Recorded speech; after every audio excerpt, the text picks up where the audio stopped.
This meeting is being recorded. We're in the middle of talking about where actually this last week's Torah portion, this week's Torah portion, Teruma and Tetzaveh are somewhat of a continuation. They are both talking about the tabernacle. So we're talking about after Moses. This is really the sign that the Torah is not in order. That everybody hears me okay? Yep. After Moses came down from the mountain the third time, so on Yom Kippur.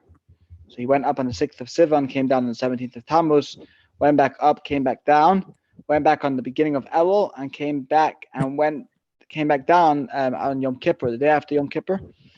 And this is when he gave over the laws about the building of the tabernacle, and followed by also the laws of the garments, the attire of the Kohen Gadol, the high priest, and the priests in the tabernacle, which is how they will become sanctified through adorning, through wearing these clothing. This is how they would become priests. So we're going to talk about last week's portion, which was the first one in this set, the portion of Teruma.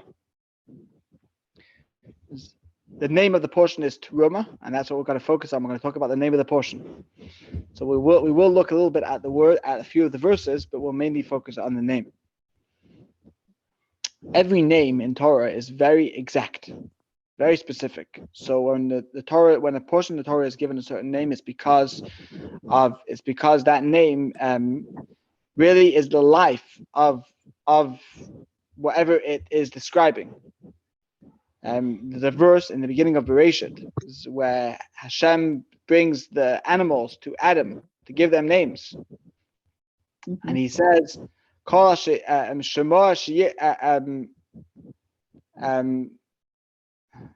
to remember the words of the verse, but exactly. But it says that the man Adam will give them names. And whatever the name they'll be given, Nefesh Chayahu Shemo. This will be the soul of its life.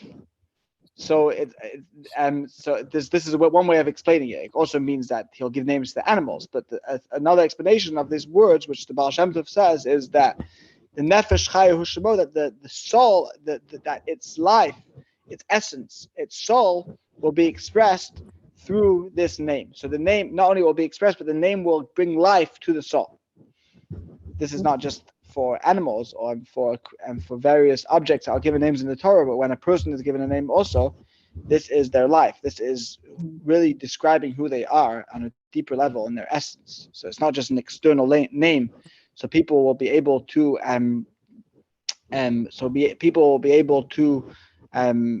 call them or describe them, but it's also it expresses their essence, it expresses their soul.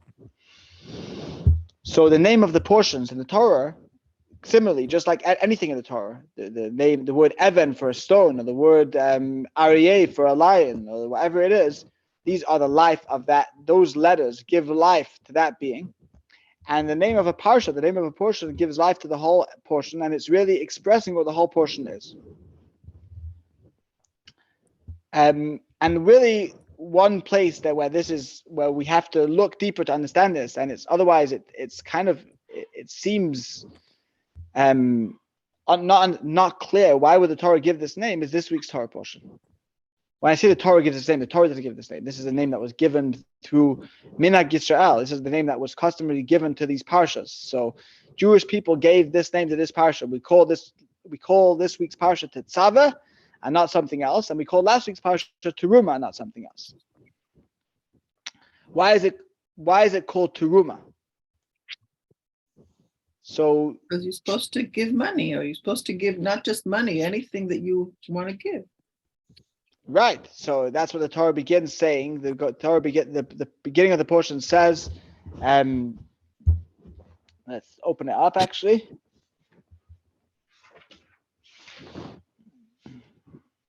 I can read it for you if you want. Go ahead, please. וידבר אדוני אל משה לאמור. And God spoke to Moses. דבר אל בני ישראל, speak to the children of Israel, ויקחו לי תרומה, and they shall take a תרומה, me'et kol ish, from every person, asher yidavenu libo, whatever his heart wants to, tikhu et trumati. You take this, and then so it's ma. So 1 second. So what does truma mean? But it's going to become mine. Trumati. It's like my truma, right? Beautiful. What does truma mean? For me, it just means to give freely. L'trum, yeah. So to give, to donate, yeah. I mean, I know what it means in Hebrew. I'm trying to say it in English. Yeah, we're gonna explore a little bit more later on what truma means. But if you look at the beginning of why is it called truma? Why don't we call the portion? If you look at most portions, the name that we give the portion is something which is very close to the beginning of the portion. Yeah. So we're not going to give it the name Vayedaber, and he spoke, because that's the way a lot of portions begin the same way, right? And we're not going to say Bnei Yisrael, because that wouldn't, again, that's right. But Yikhuli, it could be called Vayikhu. Why does it say Truma? It could be called and they will take. Mm-hmm. Just like we have a portion and at the end Miketz, at the end of, or Vayeshev, and they sat and they dwelled, and Vayikhu, and they took. Why do we have to call it Truma? So if we're looking for the word which is closest to the beginning, then it would be the word Vayikhu, which would be unique about this portion. But we're not using the word Vayikhu, we're using the word Truma. Mm-hmm. Now, obviously, this is the content of the whole portion. Again, we're not just trying to specify that, just give it a random name to specify it. This is the content of the whole portion is truma, donation, giving, whatever the translation of that word is. Truma is not unique to this week's portion. Actually, according to Jewish law, if you look in the Talmud, there's 10 different kinds of trumot, 10 different kinds of donations. There's many more, there's actually more than 10 different kinds of donations. But there are 10 times in the Torah where different kinds of donations are given the name truma. The word truma is a general word which is used in 10 different kinds of donations. Trumat, I'm blanking right now, but there's different kinds of trumot, different times where things, even challah, when we separate the challah for the bread, that's also called truma.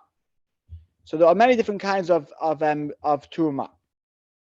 When you separate the challah from bread, what do you mean? There's a mitzvah in the Torah that says that when you bake bread, the reishit arisotechem, so the beginnings of your dough, you should give to the Kohen, right? So you take a little bit off and put it aside. Yeah, this is challah, the mitzvah of challah. I mean, it's really, we call it challah. The reason that we call challah, this is a complete side point. The reason that we call what we eat on Shabbat challah, is because of the mitzvah to actually separate it, take away a piece of it and give it to the Kohen. So what do we do now? We don't have Kohanim. It's a very good question. The law is that we take a little piece and we burn it. We burn it? A little piece, yeah. Huh?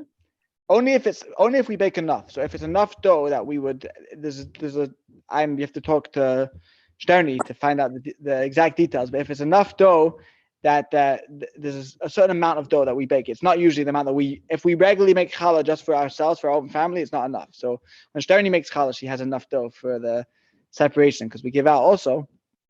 And that piece of challah, you make a bracha, frish challah, to separate challah, and then that's burnt, because symbolic. We're not supposed to give it to the Kohen because the Kohens are not pure in today's times and all the other laws. And we burn it in order to symbolically, we shouldn't forget that there's such a mitzvah, basically. Yeah, it does say on many chalot in Israel, it says, challah, and I'm always the challah has been separated, Anyways, what's the point of here? That challah, truma, the word truma, which is the word that this parsha is called, is a general word for donations. There are 10 different kinds of donations that are given the word truma. One of them is the truma of this week's portion, which is that they give money to the temple, to the tabernacle. give their possessions. Sorry, give gold and silver and jewels and wool and linen, all the other things that the Torah then describes. It's 13 or 15 different items. So those items are all given as truma to the Mishkan, to the tabernacle, to build the tabernacle. Right. But this is only one kind of truma. There are 9 other kinds, and actually the main the word the truma, which is really when we usually call, if we just say truma, what it usually means is the donation to the Kohen. So there's a donation of crop that we actually in Israel also still applies, but if somebody has a field or they own fruit or vegetables or grain or whatever it is, then they have to give 10% to the Levite. They have to give some to the poor people, and some of it has to be given to the Kohen. The part that is given to the Kohen is called truma. What we're trying to say over here is that this portion is not the main portion of truma. This is just one kind of truma. So this is not unique to this week's portion. So why do we call the portion truma? A bigger question. Because the whole thing is about how they're giving to the Mishkan and how they're creating it with all their. 1 second. So I want to take what you just said to immediately on to the next question. You said the whole thing is about the giving to the Mishkan. The whole thing for the first 7 verses are about the donations to the Mishkan. The rest of the whole portion is talking about the actual building of the Mishkan. Right. Nothing to do with the giving, the building. So you don't think it's connected? Obviously, it's connected because they give the donations in order to build. Mm-hmm. But the main point of the portion is the building. Right. I see that. Right. I don't know. And actually, the giving and the giving and the building are really 2 opposites. Why are they? Let me explain. Really, it would make sense for the portion to begin with verse number 8. Verse number 8 states, "V'asur li mikdash v'shachanti b'tocha." You should make for me a holy space, a tabernacle, a temple, and I will dwell among them. Yeah. This is the essence of the whole portion. Building the mikdash, building the Mishkan. This is why they give the donations, in order to build the Mishkan. So the whole idea is verse number 8 with chapter 25, verse number 8, which is build for me a mikdash. I want you to build a mikdash. There was the golden calf, there was everything. Now God says, build for me a mikdash, and I will dwell among them. And then, how do you build it? First, we need all the items. We need the donations. And then we can take the items and we can go and build it. So first say the general point and then give the details. Right. Obviously, there's something deeper over here. In the word truma, there's actually bringing out something deeper. And if we think about it, they're actually opposites. Truma is seemingly an opposite to the building of the Mishkan, because the whole idea of the Mishkan, what does the word Mishkan mean? A dwelling, a place of dwelling. Place of dwelling. Dwelling of what? Dwelling of who? Anybody can be dwelling, but in this case, it's for God. In this case, God. The Shachanti, I will dwell. God dwelling in this world, God dwelling in the physical realm, is not something that we can. It's not really something. Doesn't really have anything to do with us. Meaning, in other words, I know if you learn Chassidus, and that's what we're going to get to. Of course, it has to do with us. But God is higher. God is infinite. God is higher than everything. Mm-hmm. King Solomon said when they built the tabernacle, when they built the temple, he said, "Hinei hashamayim u'shmei hashamayim lo yichal kolucha." Look, the heavens and the higher heavens, all of the worlds cannot continue. You're higher than them. You're bigger than them. And he says, and so you're going to come down here. The heavens and all the heavens and everything you can't continue. You're going to come down here. It makes no sense. In other words, God's infinite light is higher than everything in the world. God is beyond this physical world. Right. So God coming down to dwell in this world is only something which could be brought about by God himself, Mhm. by God's desire himself. Because we can't touch the divine. We have no way of satisfying the divine. But if Hashem chooses, I want to come down in this world, come down in this world. But it has nothing to do with us. Hi Shira. Nice to have you back. So we're saying that Hashem coming to dwell in this world is really an opposite of the whole idea of Truma, which is that I take something from myself and I give it to the God. Me down here. I'm going to go and do something which is hard for me, it's difficult for me, or it's not difficult for me. I'm going to take my money, my possessions, I'm going to give it to God. God doesn't need your money. You can't make God come dwell down here because you gave him money. Continue dealing with other creatures. Hashem will choose if he wants to come down into this world. Go on, David. Well, you already said that, of course, what you're saying can't be the case, or the title would be wrong. But I mean, what did I say? Mitzvahs do the same thing. In the mitzvah, we are doing an action here to draw Hashem down. So 100%. So the action of separating this from us, so it could be taken from us and given to God, which I believe is how it actually happened. I don't think we gave it. I think we separated it and was pulled out, collected. And then, so we're all contributing, and that then is kind of enough to draw, or then the response is for the Shekinah to dwell. Does that make sense? Is that logical? It's as logical as prayer is, and it's as logical as all of the mitzvahs. So from that Are the mitzvahs logical? Is prayer logical? Well, we're not Prayer talking is about logical. logic.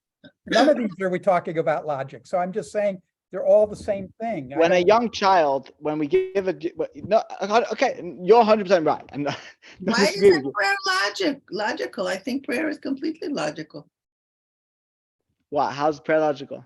because it's a way of people trying to communicate with the divine. And people do this in all kinds of languages, all over the world. And this is our way. This is the Jewish way to connect with God. Because we realize that Hashem has made himself available to us.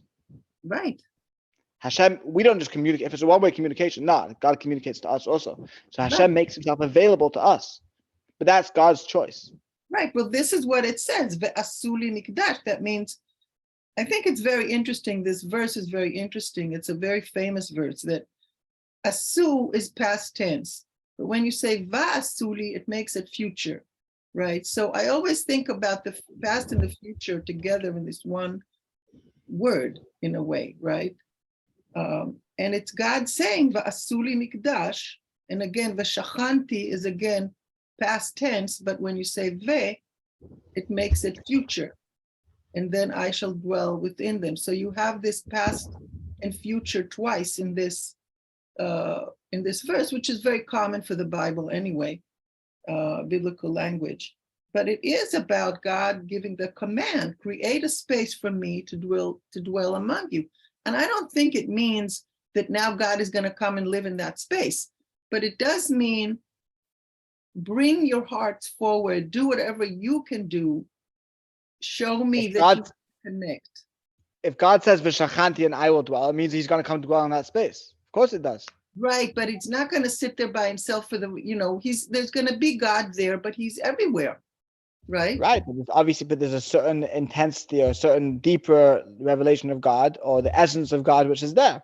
So there's something in the temple, the tabernacle. We're going to talk about that in a moment. Is the prime place of God's revelation in the world, and it's only because Hashem gives us the command. Yes, you're right. It says, when we do a mitzvah, Hashem is like, imagine a little child, and the biggest king of the whole world calls him over and says, "Can you get me a glass of water?" So the child just became an entity in the face of the king. In other words, the child was a nothing. The king has no reason to look at me. I'm a nothing. He doesn't need me. He made me into an entity by giving me the job.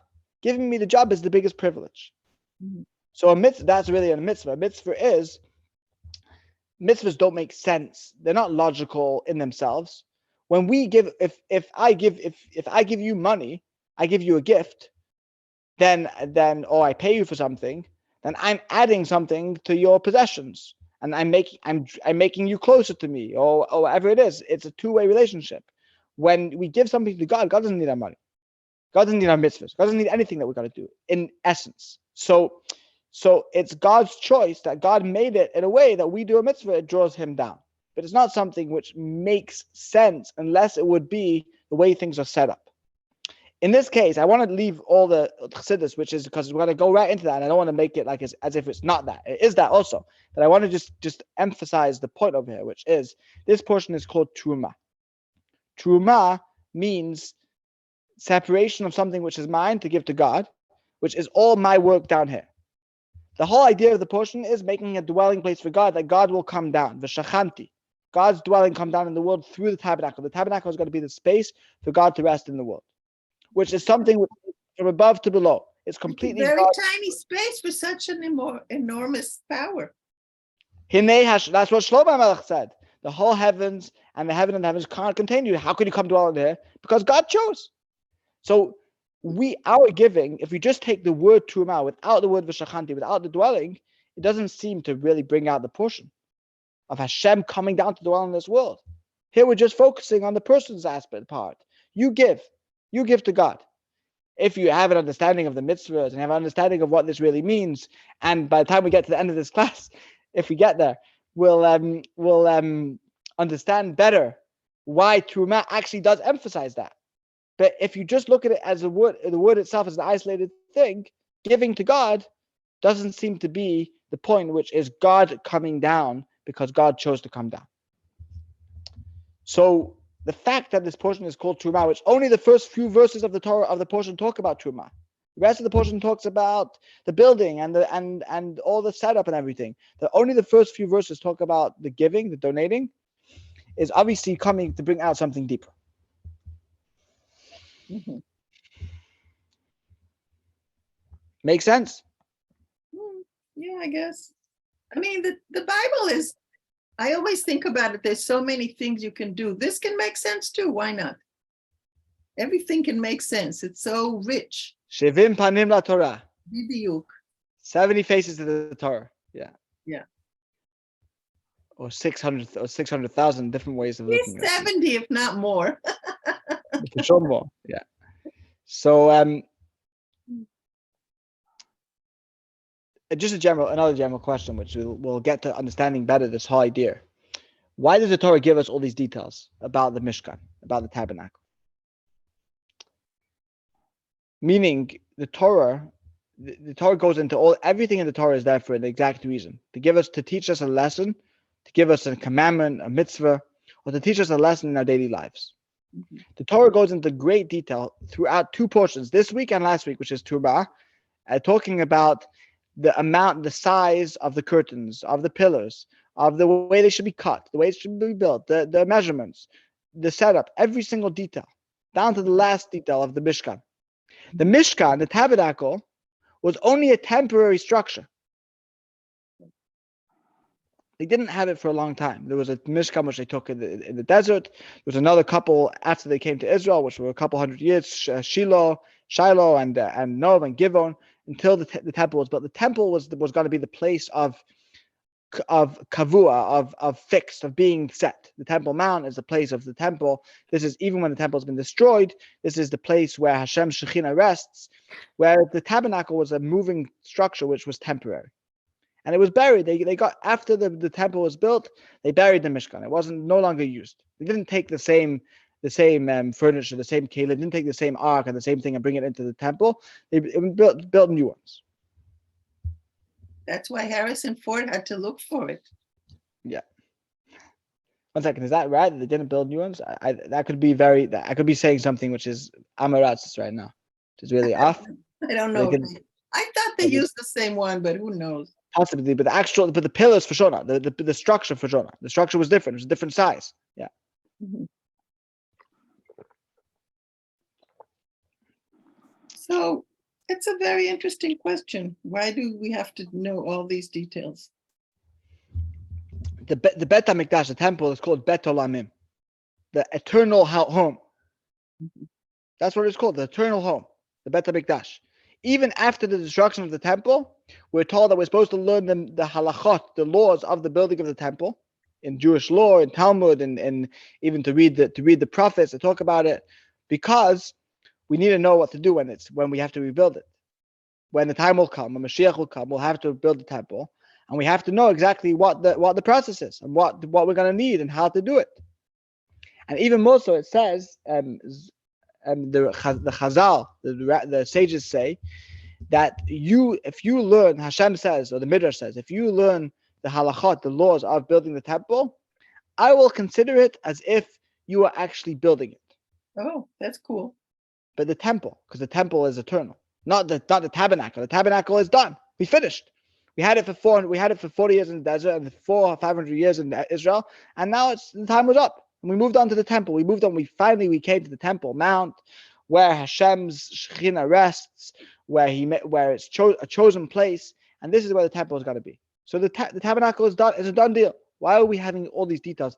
2 portions out of 52, which are talking about the building of the tabernacle. More than 2, 4, because we got to have later in the end of Shemot of the Exodus, we have a Yakal and Pekudah, which repeats everything that we just read. Right. A bunch of repetition. What for? If this is not even going to be necessary after a couple hundred years. Any thoughts? So somebody gave me this explanation. It's very short and sweet, and I think it's very sweet that the Shachanti B'tocham, it's like you're building the internal Mikdash in you for God to dwell in.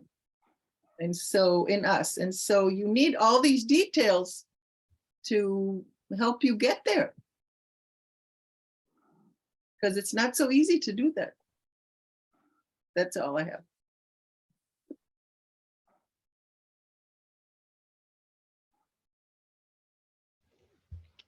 Yeah, but again, the V'shachanti B'tocham is in the temple.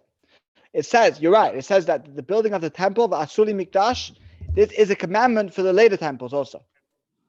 So not just for the tabernacle, for the Bet HaMikdash. So to know the laws of the Bet HaMikdash, to learn those laws, that is how we make V'shachanti B'tocham. You're right, that's what the Chazal say. If you will learn the laws, I will consider it as if the temple is being built. But the Mishkan, the tabernacle, the laws of the tabernacle are not laws that bring down the V'shachanti B'tocham after the temple is built. Then we have a different structure that we have to build. And that's the structure that we'll have to build when Mashiach comes, not the one in this week's portions. Well, I think the idea, and I think this is what Moses is trying to convey to the people all along. He's trying to help them really connect with the divine that nobody sees and just kind of trust that there is this power. And I think this is true even for us today, but definitely was true for them. They needed something tangible to help them really internalize in some way that there is this amazing power. Look, nobody is disagreeing that there were many things that happened in the 40 years of the Jewish people in the desert, and in the 2,000 years until then, that are not spoken about in the Torah. The Torah just tells us snippets. It tells us things that we need to know. Mm-hmm. It doesn't tell us everything that Moses told the Jewish people. It would be gone forever if it did. 40 years. 40 years, or one day would take more than the whole Torah. Yeah. Anyways, there's 2 opinions in the Midrash about when did God dwell in the world? When did God come down into the world and to dwell in the world? There's always the one that we always quote about the Matan Torah, and the Torah was given, right? So the heavens came down. Hashem, that's what we spoke about 2 weeks ago, that God revealed himself. He came down onto the mountain, and Moses went up. It became finally the heaven and earth, and the gap was bridged, and they came together. Mm-hmm. There's another midrash. Actually, they're both in Midrash Rabbah, so they're both in the same general book, which says, when did God's dwelling come down? When did God dwell in the world? On the day the day that the tabernacle was put up. The day that the tabernacle was put up, that is when God came down into the world. How do we combine these two opinions. Well, they're not opinions. They're both in the same book. So they're two different approaches, two different perspectives. What's the difference between each one? Go on. Well, I have another question, and that is the burning bush. Why wouldn't that count as one? Why wouldn't God's covenant with Abraham count as one? Yeah. And why wouldn't what else do we have? We've got a lot of many other kinds of gods. Right, but the burning bush was one, as I understand it, the difference between sight and hearing, right? And so that for Moses was sight, as was what we saw on Mount Sinai, and the other ones were hearing. Is that correct? I think that's how I take it. And some of the others were through angels, and this was direct. Good question. Good question. Maybe you could say because it was only for an individual, whereas the giving of the Torah, the whole world experienced it. Could be, yeah. That It would wasn't. It says that it says that when the Torah was given, everything, the whole world felt it. So the birds didn't, the birds didn't scream, and the dogs, everything was quiet. The whole world felt God, saw and felt God coming down. So even though it was happening specifically at Mount Sinai, but the whole world felt it and experienced it. At the same time, it says, I want to focus right now because we have still a bit to cover. At the same time, it says that Hashem said, whoever's going to touch the mountain is going to die. So the mountain should be fenced around. But later he says, because God's going to come down on the mountain, so don't touch that. Only Moses and Aaron, whoever was allowed to go up there. When the shofar blow stops, then they could go up on the mountain. Once the whole event is finished, then the mountain goes back to the way it was before. So God came down on the mountain, but it wasn't a lasting dwelling. It went back afterwards. It stopped. It didn't continue this revelation. It's like there was like electricity, but then we took away the electricity. So now it's just a regular mountain. Now we can now it's safe. Let's say in physics, the Mishkan. Whereas when they built the Mishkan, the Jewish people it says, so you should make it. It's a work that comes from, it's a work that Hashem is giving us to do down here.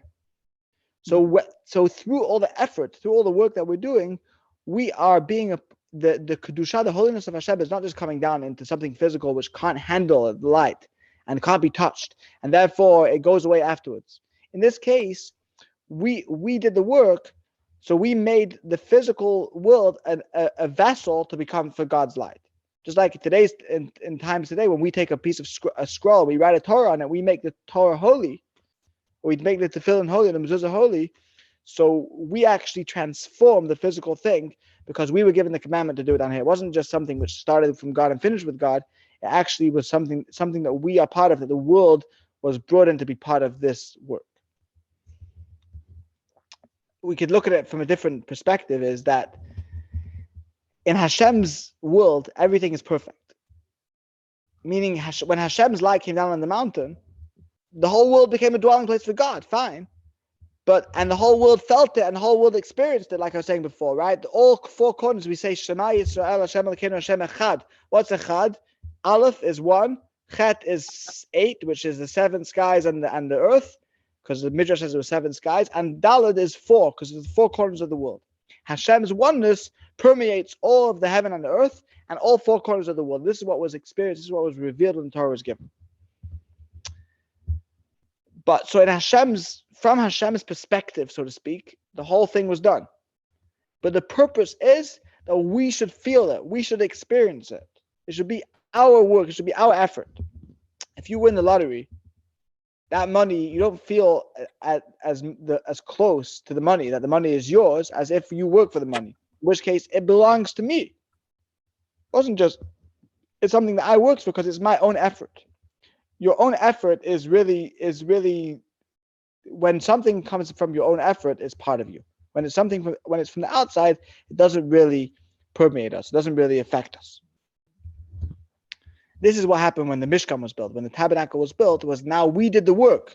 We made the physical. We were part of the process. We weren't just experiencing it, experiencing the revelation. We were part of the process. We did the work. We want to really experience that revelation. We want to really make it part of us. We need to do the work of building, spending 5 months building the tabernacle, giving the donations, everything else, and then we can be part of the revelation. So And you're that, saying and we then can- it's lasting. Then it's a lasting revelation. It's not just a temporary one like the one which happened on Har Sinai, on Mount Sinai, but it's something which is eternal. so maybe what you're saying is that the truma is not the physical stuff, it's the work. Well, it is a physical, but truma has two meanings. Truma means to separate, hafrasha, to separate the Torah. So when we translate the word truma, it means to separate, or it means the shoresh. The word actually means to lift up. Harama, Oh, right. laharim, to Right. lift up. Right. How do we separate what belongs to us? How do we take what belongs to us and give it away to Hashem or to somebody else? It has to be in a way of truma, in a way of lifting up. That we take what belongs to us and we lift it up higher than ourselves to God. That's the point. The point is, we are down here. We have possessions. We have money. We have all this gold and silver that it talks about in the Torah. We take those possessions and we lift it up higher than ourselves, above ourselves to God, which is above our levels. Mhm. When Hashem's revelation is coming down from above, then it's equally everywhere. Because again, like we said before, from Hashem's end, everything's the same. You give more, you give less, you're bigger, you're smaller. The world is all finite. Hashem is infinite. So if Hashem chooses to come down into the world, boom, it explodes. The whole world is overtaken by God's light. It's an equal light everywhere. When it comes from our efforts, then it's like we said in verse number 2. According to what his heart is generous. There's different levels of generosity. One gives more, one gives less. One gives gold, one gives silver. Everyone gives a different level, and everybody's connection with the divine, everyone's connection with the Almighty is a different level of connection. Hashem's dwelling comes down in each person according to his efforts, according to his or her limitations and efforts, and according to what they're giving to God. And it's a work in process. It's a work in progress. So it's not just a one-time thing. God comes down into our efforts, but we start off with a small effort and we grow in those efforts. So we start off with giving a little bit, and then once we get used to giving a little bit, we say, I work to a higher level. Now I can give even more to Hashem. Now I can give more for myself. And then Hashem's revelation in us comes in an even greater way. It says if you tafasta mruba lo tafasta, if you try to take too much, you don't get anything. If you try to grab too much, you don't grab anything. You ever see kids and they grab, you have a bag of chips and they try to grab all the chips in the bag, they end up with 2 little pieces because they all fell out of their hands when they're trying to take it. Put my hand in, I'll take 5 chips. I got more than the kid that was grabbing the whole bag. So this is just the day-to-day stuff in my house. So the point is we can't try to grab a lot. Yeah, you take a little bit and we work through that. Hashem gives us, we've experienced the revelation of God, and then we work up to a higher level. And also from a more level of quality, if Hashem's light comes down into the world, then we're overtaken. Like we said before, you can't touch the mountain, you're gonna die. We are bottled. We are lost. We are lost in God's infinity. But if it's coming from us, we can't lose ourselves completely. As much as we lose ourselves, we're always going to remain in ourselves somewhat. We're always going to remain a little bit in ourselves. So we're going to work up and become deeper and deeper and become more adel, become more refined. But we're not going to lose ourselves. We're going to refine ourselves. This is really the build-up. We have the portion of Yitro, which is when God comes down on the mountain, God's revelation, where the world is permeated, but they can't handle it. The people passed out when the Torah was given. And then we have Mishpatim, we spoke about last week. The laws which make sense, the laws which are logical. We start to connect to the Torah. We start to find meaning in it. We start to see it. We start to appreciate it from our own minds, not from losing our minds, but from understanding it. And then we come to Ummah. Now we can give a little bit more, etc. And this is really what's unique about the tabernacle, more than the temple. The tabernacle was built in the desert. The desert is a place, it says, Ashaloya, people don't dwell there. It says in Yirmiyah, Ashaloya Shav Adam Sham, the desert where people don't dwell, people don't rest, don't sit. What does it mean, Adam? Spiritually, this means that God's, Adam also describes God. Adam, the true Adam, Hashem, doesn't rest in the desert. He doesn't come to rest. There's places where God's revelation is not felt. Where is God's revelation felt? In Yerushalayim, in Jerusalem. But that's not true. 1 second. Yerushalayim means, it comes from the word Yirat Shalem, the full fear of God. Complete fear of God. So Yerushalayim is where God's revelation is. God chose it. In the temple, they saw a revelation of God. They experienced it in a revealed way.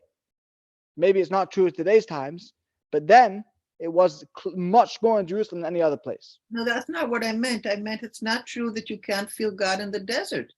Because Exactly. And that's the whole point. That the Mishkan, the tabernacle, was built in the desert where God's revelation is not typically felt. God didn't choose this place.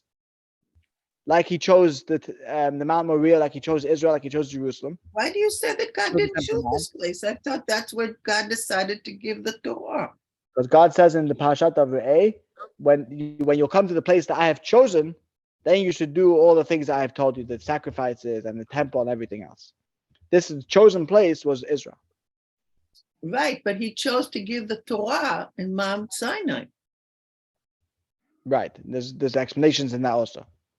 So the idea is that we have to have the bittul, we have to be nullified, we have to be humble, like a desert, which is And just- if you go to Sinai and you visit the high mountain, you feel God everywhere.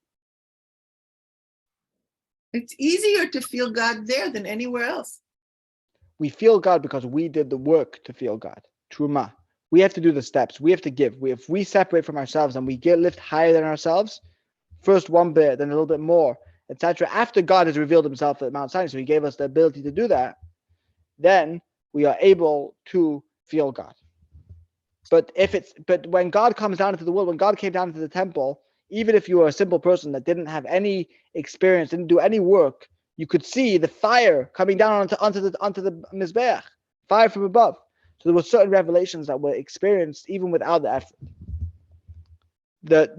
If we are spiritual and we work in ourselves, then we'll feel God everywhere. In the desert, we'll feel God in our living room, we'll feel God in every part of our lives. So the Mishkan is more of a lesson than anything else, because the Mishkan, today's times, because the Mishkan is, the lesson is that even when we don't feel God, even when there's no temple, and even when it might seem like the Jewish people that we're not at the place that we're supposed to be at, and God's revelation is not felt in the way it's supposed to be. Many Jews are not experiencing that revelation. Many people are assimilated. Many people are not experiencing the light of God. But the Mishkan comes to teach us that we can make that possible. We can build it in the temple, in the desert. And it comes from Truma, it comes from our giving. It's all about our giving. That's when we're going to really experience the true revelation of God. And that's the greatest light, more than anything else, which brings Va'asuli Mikdash. We learn from the Mishkan all of the other temples, specifically from the tabernacle in the desert, which was built in a place where it wasn't felt. There we build it, and there we give from ourselves, and then Hashem comes down in a way that we can experience even in those places. So similar to what we spoke about a couple of weeks ago, that we have to take last week, we have to take the domim, we have to take the still, the thing which is not the most distant, and specifically there is where we're going to feel the greatest revelation of God. Well, I just hope that maybe someday, if you haven't done it yet, maybe when your kids grow up, you can take them on a hike to the Sinai Desert, to the tall mountain, and I think you will feel God very strong. I heard that Egypt is the third the third best destination for Israelis these days.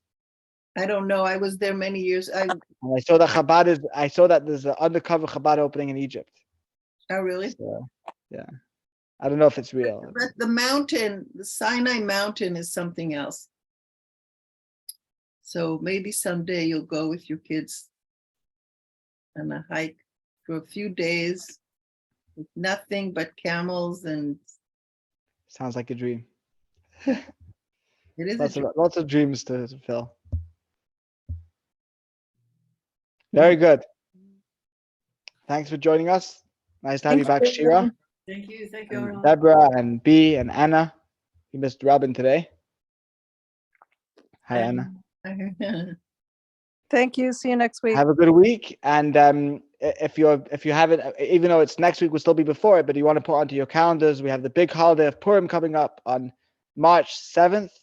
So we're going to have a Megillah reading and Hamantash and all the other and a hot buffet dinner for Purim here at 4 to 6 p.m. on March 7th. It's for all ages. So there will be kids program things, but it's not all for kids. So please feel free to come. Please come. And we're also going to read the Megillah the night before if anybody wants to hear the Megillah on this March 6th after it gets dark. All the best. Have a Thank great you. week. Thank you, Thank you, Thank you. Rabbi. Bye. All the Bye-bye. best. Bye now. Bye. Bye-bye.